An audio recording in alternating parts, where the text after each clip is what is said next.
Yes, Roma wines taste better because only Roma selects from the world's greatest wine reserves for your pleasure. And now, Roma Wines, R-O-M-A. Roma Wines present Suspense. Tonight, Roma Wines bring you Miss Joan Bennett in Overture in 2 keys. A suspense play produced, edited, and directed for Roma Wines by William Spear. Suspense, radio's outstanding theater of thrills, is presented for your enjoyment by Roma Wines. That's R-O-M-A. Roma Wines, those better-tasting California wines enjoyed by more Americans than any other wine. For friendly entertaining, for delightful dining. Yes, right now, a glassful would be very pleasant as Roma Wines bring you Joan Bennett in a remarkable tale of suspense. Are you feeling any better now? You know what I've been wondering lying here? What's that, Mrs. Allen? Are you really a nurse? Why, of course. Well, that stuff you keep giving me to make me sleep, it doesn't. You'd be asleep in no time, Mrs. Allen, if you'd only make up your mind to it. It's all in your mind, you know. That's funny. You saying that to me. Now then, Mrs. Allen, you mustn't keep talking. That's how it was with him. All in his mind. That's why I couldn't help him. That's why nobody in the world could help him. I know that now, but I couldn't bring myself to admit it until last night. You know where I was last night? I was at the Hollywood Bowl. It should have been the proudest night of my life. I was waiting for my husband to enter the stage and take his place as the leader of a great orchestra. Yes, I should have felt proud, but all I could feel was fear. It wasn't a new fear, it was an old fear, as old as our lives together. It began nearly 2 years ago. Ira and I had driven to the Pasadena station to meet a new pupil of his in from the east. I didn't have any reason to believe that this new arrival would be any different from dozens of others who came every year to live with us and study music with my husband. I don't see him anywhere. Don't you know what he looks like? Huh? What's that, my dear? Oh, never mind. There, that looks like it might be him over there. Excuse me, are you looking for Professor Whitmer? Oh, Professor Whitmer. Yeah, I'm Mark Allen. Well, you'll have to talk to my wife. I can't hear you just now. Glad to know you, Mrs. Whitmer. How do you do? You know those streamlined hearing devices you see advertised in the papers all the time, Mr. Allen? I have one, but like an idiot, I left it at home. Well, that's something Beethoven would have liked to have been able to say, Professor. Yes. But you know, Mr. Allen, I think he'd rather have put up with being plain deaf. Hey, excuse me, sir. What about your bag, sir? We have our car with us, Mr. Allen. Right. Just take him to the car. Will you look after Mr. Allen's bags, my dear? I just did. It's the one right here. Just put the bags in the back. Yes, ma'am. Right away. Here you are. Oh, thank you, sir. I guess we can all ride in the front, can't we? After you, Mrs. Whitmer. See, Mr. Allen, my wife takes care of everything. That's what poor old Beethoven needed. Good, dependable wife. Is this your first visit to California, Mr. Allen? That's right. Never been further west than Chicago before in my life. Well, you'll find the climate a nice change anyway. What about you, Mrs. Whitmer? You, native Californian? Oh, not exactly, but the professor and I have lived here ever since we were married. It's a tragedy. Great conductor losing his hearing like that. Well, it doesn't worry him so much, now that he has his own protege. Must be hard on you, though. Sometimes. Why should it be hard on me? Oh, I just thought it might be. That's all. By the way, what's your first name, Mrs. Whitmer? Why, Francie. You mind if I call you that? Sometimes? Well, of course not. You can call me anything you like, Mr. Allen. Ira, there's the bell. Huh? What's that, my dear? There's a train coming. Oh, yes.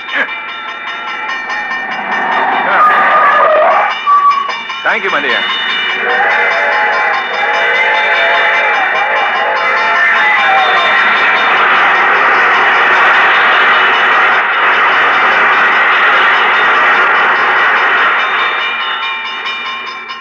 I hope I didn't give you a scare, Mr. Allen. I really shouldn't be driving without that fool device.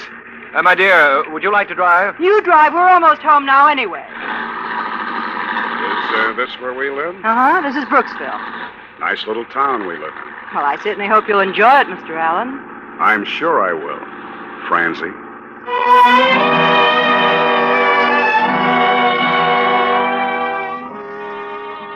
That's all there was to it. And yet if he'd have asked me to go away with him to Timbuktu that night, I'd have gone. But he didn't. He didn't ask me anything. He just watched me. Not like the musical genius he was supposed to be. He was rough and hard and strong. A kid from the wrong side of the tracks. A kid like me. And I was watching him. I was watching him all the time. Until one morning, Ira had gone into L.A. for the day. I was in the kitchen washing up the breakfast dishes. And he was supposed to be up in his room composing, but he wasn't composing any more than I was washing dishes. He was waiting for me to go up to him. He didn't have to wait long. Oh, pardon me. Why, come in, Mrs. Whitman. I was looking for my husband. He went to the concert at the Philharmonic. He did? Oh, I wanted him to do an errand for me. Oh, that's too bad. Oh, well, it'll have to wait until next week now, I suppose. He might remember and call you. He might.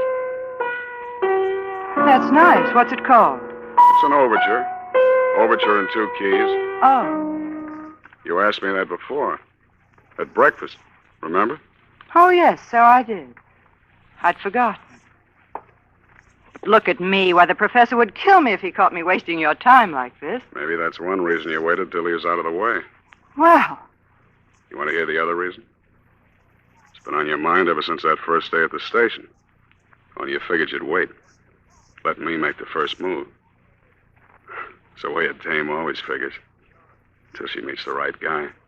Meaning you? I don't mean Santa Claus. Well, what does that make me? Come here, darling. You like to play hard to get, don't you? Am I so hard to get? I've been going crazy. What do you think I've been doing? When does he get back? Late. How late? Never before 6. Hello, darling.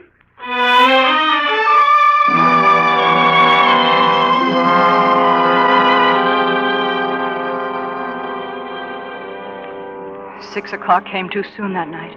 It always came too soon. I think I dreaded that clock more than I dreaded Ira. We couldn't cheat on the clock.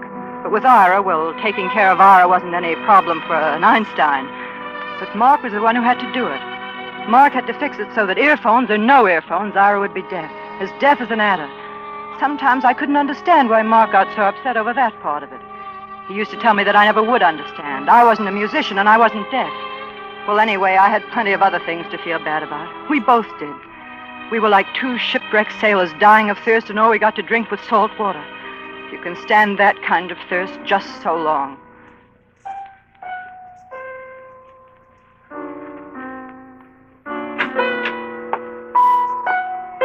Hello. Hello yourself. Keep on playing. Oh. Hasn't he gone yet? He just called off his LA appointment. What's up? Oh, he thinks he's in for the flu or something. Anyway, he's staying home all day. Lock the door, baby. Keep the germs out. Mark, Yeah? he was talking about you. He said you decided to cut the course. I've taken in about all he can teach me. Besides, the dough's running short. You're lying. But I'm glad you're lying. Mark, take me with you. We can go away together. Where? New York, Chicago, it doesn't matter. He'd follow us, you know that. He's the kind of guy who'd track us down to the end of the earth. I wouldn't mind. I would. I'd mind plenty. You mean your career as the great conductor? That makes me a heel, doesn't it? That makes you like the rest of them. That's all Ira thinks about, his career. He cares about as much for me as... Okay. But so far as the law is concerned, you're Professor Whitmer's wife. And there isn't anything we can do about it. Isn't there, Mark? Nothing that makes sense. Mark, Does it make any sense to you? I've thought about it. You wanted to hear me say it, though, didn't you? Don't look at me like that. Then you'd be sure I was crazy about you. Mark, Come here. if only we didn't feel this way every time. Yeah, but we do. Don't we? Every time. Hello. Darling. Ira! I must apologize for lowering myself to the role of an eavesdropper. Ira, please. But then it's also regrettable that you, Mr. Allen, should presume that my affliction would affect my powers of observation. Or for that matter, my tolerance. You will kindly make arrangements to leave my house. I guess that's about the way it is, Professor. I've already taken the liberty, or I should say the precaution, of reserving you a ticket to New York. You have 40 minutes to get to the Pasadena station. Ira, I must talk to you. Undoubtedly, my dear. But if Mr. Allen's going to catch his train, I must go and get the car. You might help Mr. Allen with his packing. What time do you have? 5 to 11. Yeah. We can just make it. Mark, you're not really going. Mark! Throw me my music case. No, it's right there on the piano. What about the rest of your junk? Or are you leaving that behind as It's only souvenirs? until I can send you a forwarding address. At least you can tell me where you're going. You heard him. New York. There's a car now. Mark! Yeah. Mark, let me know if you should change your mind. I won't have to let you know, Francie. I haven't changed my mind.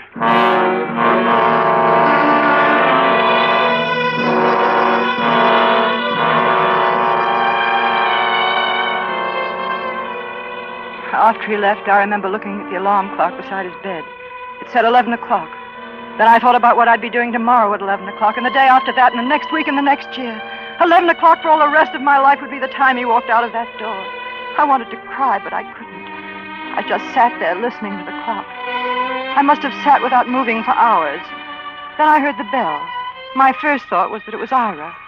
Automatically, I got up and walked downstairs to answer it. Hey, ma'am, you Mrs. Whitmer? That's right. Lieutenant Scott, police headquarters. Now, you know this gentleman here? Oh, yes. You, let's get ready for some bad news, Mrs. Whitmer. My husband? Yes, ma'am, there's been an accident. Lieutenant, I'm an old friend of the family. Maybe you better let me tell her. You'll have to give me some address then, Mr. Allen. Call me here. Pasadena 1213. It's only a matter of the next few days, you understand. I'll stay in town as long as you need me. Pasadena 1213. All right, Mr. Allen. Good day, Mrs. Whitmer. Goodbye. Goodbye, Lieutenant. Mark. Oh, Mark, I thought I was never going to see you again. Didn't you? I think I want to sit down a minute. Mark, tell me what happened quickly. It was pretty terrible. I told him a couple of times to take it easy. We must have been doing 70 when we hit the main drag. Maybe that's why I didn't recognize where we were. Anyway, I would have known we were that close to the crossing until I heard the bell. He still had time. If he'd thrown on his brakes when I hollered at him, there would have been all the time in the world. Maybe he thought he could make it, or maybe he just didn't hear me. I don't know. I just don't know. It was too late to grab the wheel. It was too late to do anything. That was when I jumped. Mark. The next thing I knew, there were cops all over the place. There was a doc there, too. I'd been here hours ago if I hadn't had to convince them that I didn't need an ambulance. And Ira? And those cops, they ask more questions. Mark. Huh? I asked you about Ira. Ira didn't need any ambulance either, Francie. He was dead.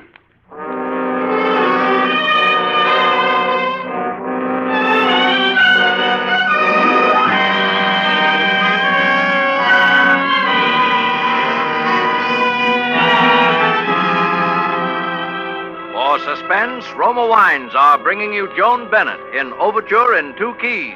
Roma Wines' presentation tonight in radio's outstanding theater of thrills, Suspense.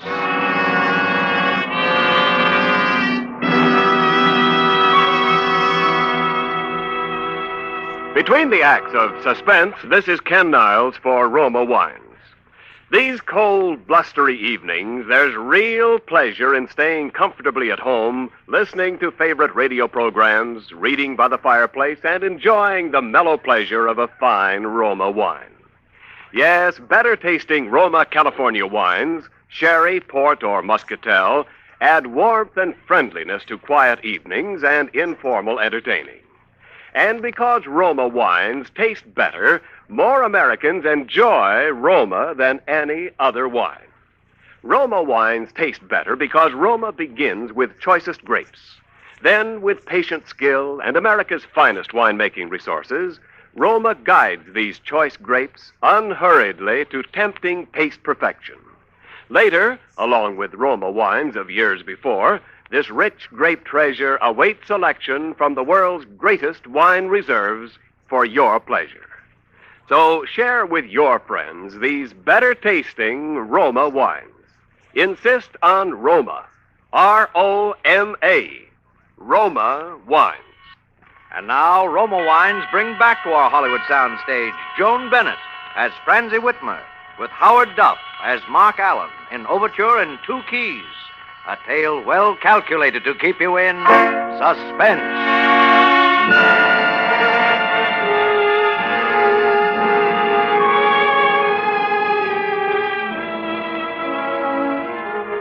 They held the inquest at the house.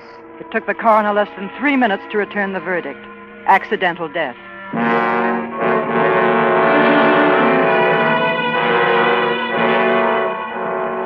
I thought we should wait, but Mark said it wouldn't make any difference. If people were going to talk, they'd talk anyway. So a couple of weeks later, we drove down to Yuma and got married. During the ceremony, I felt a little like laughing and much more like crying. And let me tell you, if you ever get married in one of those Yuma wedding chapels, you'll feel like crying, too. On the outside, there are neon lights to tell you how they do business day and night. And on the inside, everything is strictly like a funeral parlor. Artificial lilies, incense, and, of course, an organ. And do you, Francie Whitmer, take this man as your lawfully wedded husband to happen to hold from this day forward? I do. And do you, Mark Allen, take this woman as your lawfully wedded wife? Mark. What? I do. I repeat, do you, Mark Allen, take this woman? Yes. You happen to hold from this day forward until death do you part?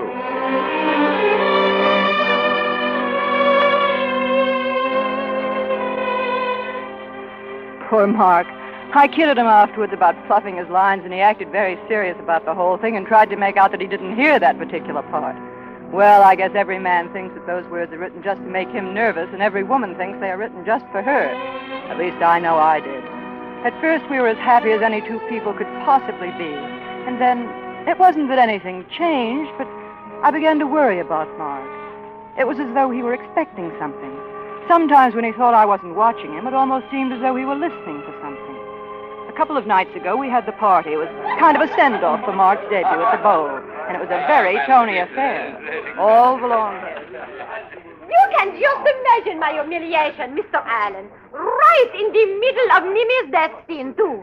And afterwards, he had the nerve to tell me there was nothing wrong with his voice. It was stage fright. Oh, I could have slaughtered that tenor. If you'll excuse me, Madam Tetra, I think my wife wants Oh, there, darling.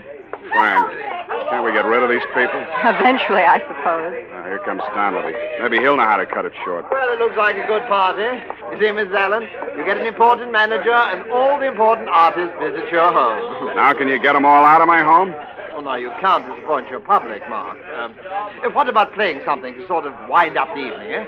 How about the Overture? I know it won't sound on the piano, but after all, it is a Now, where is he going? You asked him to wind up the evening, didn't you? But how can I make an announcement if he doesn't tell me what he's going to play?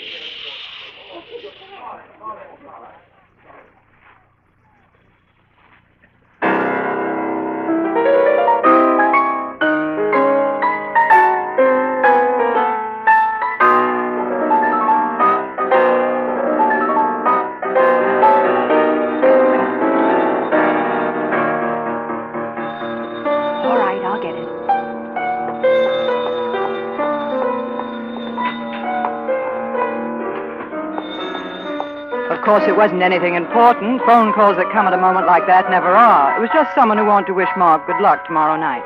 I said thanks and hung up. It wasn't until I was halfway back up the stairs that I knew something had gone wrong. Oh, my dear, you should have seen his face. It looked more like a frog to me. What happened? There's nothing to be alarmed over, Mrs. Allen. Where's my husband? He's upstairs, resting. What's the matter with him? Nothing at all, my dear. Really nothing at all. He was a little overtired, so he went upstairs. If you ask me, Mrs. Allen, it's a plain case of stage fright. Well, I was telling him only this... I didn't wait for the rest. When I found him, he was just lying there staring into the darkness.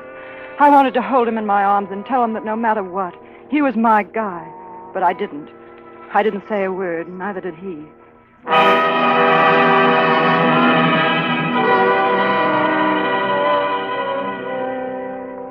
It seemed like a long while later when I woke up. I didn't want to wake up. I was tired, dead tired, so tired that waking up hurt me all over. Only this time it hurt more than usual. Then suddenly I was sitting upright in bed, with a chill running straight up my spine. The sound came from the music room. I fumbled for the light, but that didn't tell me anything I didn't know already. Mark's bed was empty. Somehow I got out of bed and walked downstairs. I kept walking, till I was standing outside the music room door. If I'd been standing at the bar of judgment, I would have still said the same prayer. That the door would be locked, but it wasn't locked. The room was in darkness, except for the small lamp on the floor. And there, looking like something out of a horror picture, sat my husband. I couldn't couldn't see his face, only his hands flying up and down in the lamplight. His knuckles were wet with blood. Mark! Mark! Mark! Oh, darling. Darling, I had to do it. I had to do something. Talk to me. Keep on talking to me. What do you want me to say? Just keep talking. And hold my hand. Your hands, oh, darling, look at your hands. Mark, tell me what's wrong. I don't understand. Everything was fine until I left the room to answer the phone. Was it a phone bell? I didn't hear any phone. Mark. I wouldn't have even known you'd come upstairs if it hadn't been for your perfume. Even then, I didn't believe it. Then I came down here. I played like this. I couldn't hear. And I played louder. I still couldn't hear. I couldn't hear. I couldn't hear. Darling, don't. You're all right now. Mark, it's awfully late. What time is it? 4 o'clock in the morning. That's funny. You do it, too. What did I do? Listen to see if your watch is going. Must be a reflex action. Even he did it. Mark. It always reminded me of Nelson putting his telescope to his blind eye. I don't suppose you understand about that. Even if you'd loved him, you'd never have known what it meant for a musician. To be deaf. Mark, there's only one thing I know or care about. I don't care about anything else in this world. I just don't care. Fran? Yes? You know, don't you? Yes, Mark. You've always known, haven't you? Yes, I suppose I have. I'm sorry, Fran. For you. Oh, Mark, I told you I don't care. I don't care about anything but you. Has an awful sound. Murder.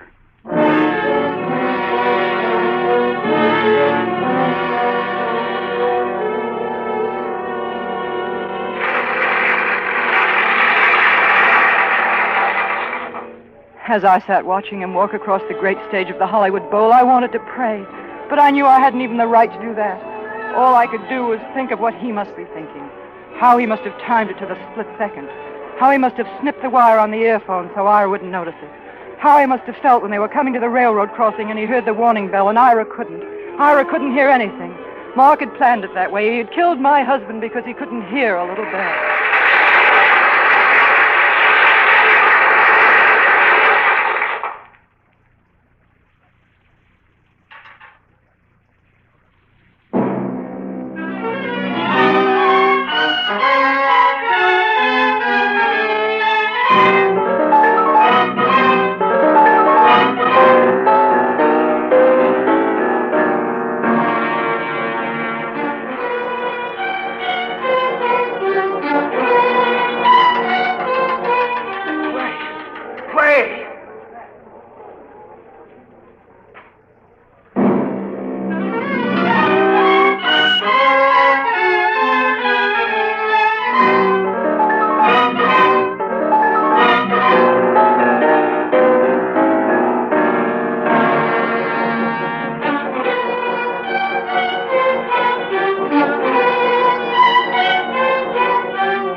Let me through, please. Please, I have to get through. I'm sorry, lady. Mr. Allen isn't receiving any visitors. I'm his wife. Oh, of course. This way, Miss Allen. Oh, thank heaven. Really, I must... That's all right, Doctor. Mrs. Allen, the press are outside.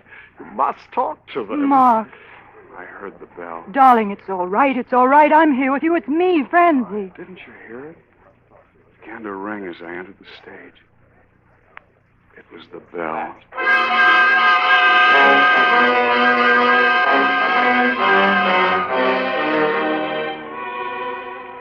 It took us an hour to get him to make any sense, and then suddenly he was all right as I've ever seen him in my life. The doctor was as pleased as an old midwife and insisted that it was the sedative that had done the trick. I wish she'd been right. But you see, by then I was beginning to see what was wrong with Mark, and I knew that all the doctors in the world wouldn't do him any good. But I still dared to hope that somehow I could. All right, come on, let's go. Oh, don't you want me to drive home? Oh, I'm okay now. Oh, Mark. mustn't cry, baby. I'm okay now. Oh, that's why I can cry, you goof. Mark, Yeah. let's go away from here right away to Canada or someplace for a year, longer if you want. Even if you don't even look at a note of music, it doesn't matter. You'll be right away from everything, and then it won't happen anymore. I know it. If you'll only get away, right away. Even from me, if that would help. Where should we go? Florida? New York? Oh, darling. You know, it's about time you saw something else but palm trees. Let's make it New England. Up around Vermont or something. We'll have to get you a sleeping bag or you die of cold. I love you. Me too. Why don't you let me drive? You can't with one hand. I can, too. Mark, you know, I was wondering, can you get double sleeping bags in Vermont? Mark, you better slow down if you... Yeah, maybe Canada. Mark, we're coming to the They say crossing. it's There's a quiet train. up there. Mark! They say you can almost hear how quiet it is some places in the woods up there. Mark!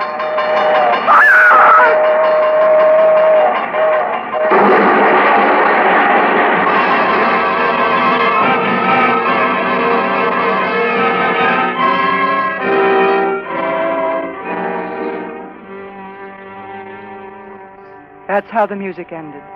They told me today that he was dead before they got us to the hospital. I'm going to live. Isn't that swell?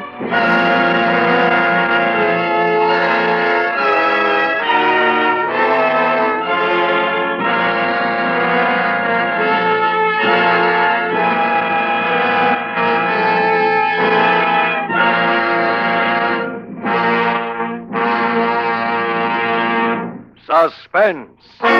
Presented by Roma Wines, R-O-M-A, Roma, America's favorite wines. This is Ken Niles returning to our stage with a lovely star of tonight's suspense play, glamorous favorite of movie-going millions, but a newcomer to suspense fans, Miss Joan Bennett. Welcome to the Suspense family, Joan, and congratulations. Your performance was wonderful. Thank you, Ken, but I'd like to share some of the compliments with Howard Duff, who played the composer so wonderfully. And as a token of our appreciation, here's a gift basket of Roma wines from Roma, America's greatest vintner. Thank you, Ken, and thanks to Roma. Among the fine Roma wines in your gift basket, Joan, is Roma Muscatel, a wine to add warmth to your welcome when friends drop in. A delightful taste treat with desserts, too. Rich in the tempting fragrance and distinctive taste of the world-famous Muscat grape, better-tasting Roma Muscatel is a mellow, satisfying wine born in California, praised by Americans from coast to coast. Yes, Ken, Roma Muscatel certainly is delicious. And here's why, Joan. Roma Muscatel, like all Roma wines, begins with choicest grapes. Then Roma vintner skill and America's finest winemaking resources guide these luscious grapes unhurriedly to tempting taste perfection. Later, along with Roma wines of years before, this rich grape treasure awaits selection from the world's greatest wine reserves for your pleasure. No wonder more Americans enjoy Roma than any other wine. You've convinced me. And now may I remind our listeners of something? 1946 saw the worst epidemic in 30 years of infantile paralysis. We must fight this brutal child crippler and guarantee medical care and treatment to all victims. Join the March of Dimes. Send your dimes and dollars care of your local March of Dimes headquarters today. Thank you and good night.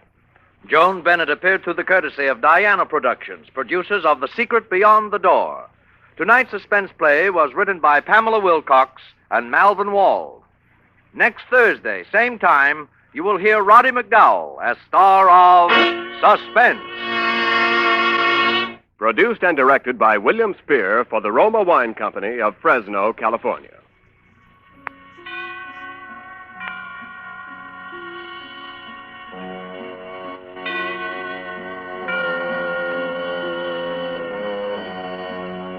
Stay tuned for the thrilling adventures of the FBI in peace and war, following immediately over most of these stations. This is CBS, the Columbia Broadcasting System.